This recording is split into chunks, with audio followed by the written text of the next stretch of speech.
Salut à toutes et à tous et bienvenue sur notre chaîne de charcuterie amateur. Aujourd'hui, je te montre comment faire une charcuterie de bœuf qui se rapproche de la célèbre bresaola italienne. Mais avant de te montrer tout ça en détail, n'oublie pas de t'abonner si ça n'est pas encore déjà fait. Alors, pour faire cette fameuse charcuterie italienne, il va nous falloir un morceau de bœuf. Ici, on est sur du rond de gîte de bœuf charolais à 21,50 € du kilo. Ce morceau pèse 1636 grammes, soit 36 euros. Comme d'habitude, tu te fournis chez ton boucher et non pas en grande surface ou dans ton congélateur. Le salage se fera sous vide avec 4% de sel de Guérande, soit 66 grammes, 1,5% de cassonade, c'est optionnel et tu pourrais mettre du sucre roux ou blanc, 0,3% de poivre noir de Campote, soit 5 grammes, et 0,5% de graines d'anis, soit 8-9 grammes. Les Italiens l'utilisent beaucoup pour aromatiser cette bresaola. On va moudre finement, mais pas trop non plus, le poivre et les graines d'anis. Et on mélange bien le tout. On prépare au préalable notre sac pour le sous-vide.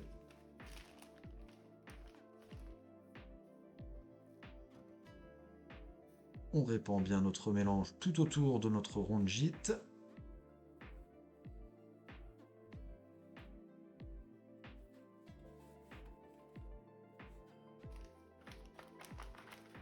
Et hop, dans le sac, en laissant le moins possible dans votre bac.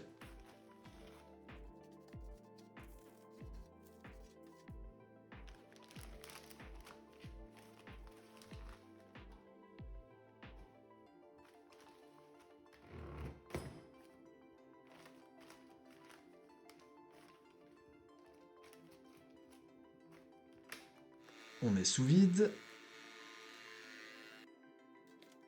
avec toujours la double soudure pour plus de sécurité. Et je note la pièce et la date, car tu vas voir, il y a un peu de monde dans le frigo.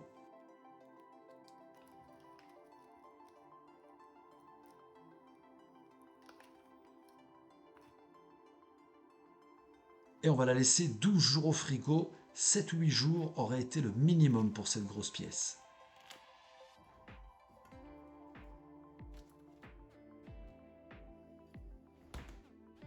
Vous voyez au bout de 12 jours tout le liquide que notre viande a déjà rendu.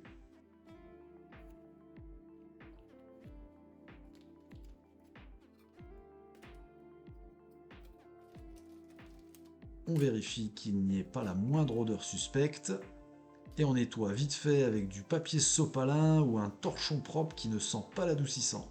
On ne va pas fumer notre bresaola. Du coup, ça nous permet de pouvoir faire cette charcuterie même l'été, puisque vous savez, on ne fume pas dès que les températures dépassent les 10 degrés dehors et 20 degrés dans le fumoir. Et direction maintenant la cave à vin électrique qui tourne autour des 10 degrés et 70% d'humidité. L'hygrométrie peut varier selon le taux d'occupation de la cave.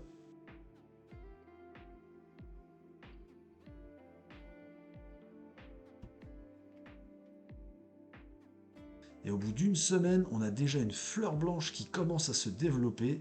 Cela va aider notre viande à sécher plus lentement et ainsi éviter un croûtage trop prononcé. On va viser 40% de perte par rapport au poids initial et on atteindra ça au bout de 8 semaines. Et notre bresaola s'est couverte de duvet blanc que je brossais à sec quand ça commençait à devenir un peu trop épais. Elle est ferme mais pas trop non plus. On va revérifier son poids, nous sommes à 964 grammes, avec un poids initial qui était de 1636 grammes, cela nous fait une perte de 41% pour être précis. Et je vais la mettre sous vide directement afin d'harmoniser la sèche, ce qui devrait réduire un éventuel croûtage, et aussi pour qu'elle prenne le temps de s'affiner. Je pense que 4 semaines sera un minimum, mais je vais la remettre aussi longtemps qu'elle a mis à sécher, c'est-à-dire 8 semaines. Et nous voici donc quasiment 4 mois après s'être rendu chez son boucher. Je pense que notre bresaola devrait être parfaite. On a fait les choses correctement avec que des produits de qualité. Allez, ça peut plus durer, on la tranche. Regardez-moi cette couleur, c'est presque violet et il n'y a pas de croûtage. On peut sentir cette belle odeur d'anis. On goûte ça directement. La bresaola, faut vraiment la couper en tranches les plus fines possibles. Et le goût est top, c'était sûr. On sent bien le bœuf, le poivre juste comme il faut et les graines d'anis apportent une touche de fraîcheur, c'est impeccable. Ça change du porc, c'est une charcuterie hyper maigre et il n'y a pas besoin d'avoir un fumoir. On est parti avec un rondjit de bœuf de 1636 grammes à 36 € et on se retrouve au bout de 4 mois avec 964 grammes d'une délicieuse bresaola. Voilà, c'est à toi de jouer maintenant et de te lancer dans la charcuterie amateur. J'espère que cette vidéo vous a plu, n'oubliez surtout pas de vous abonner et de parcourir notre chaîne pour trouver d'autres charcuteries. À très bientôt!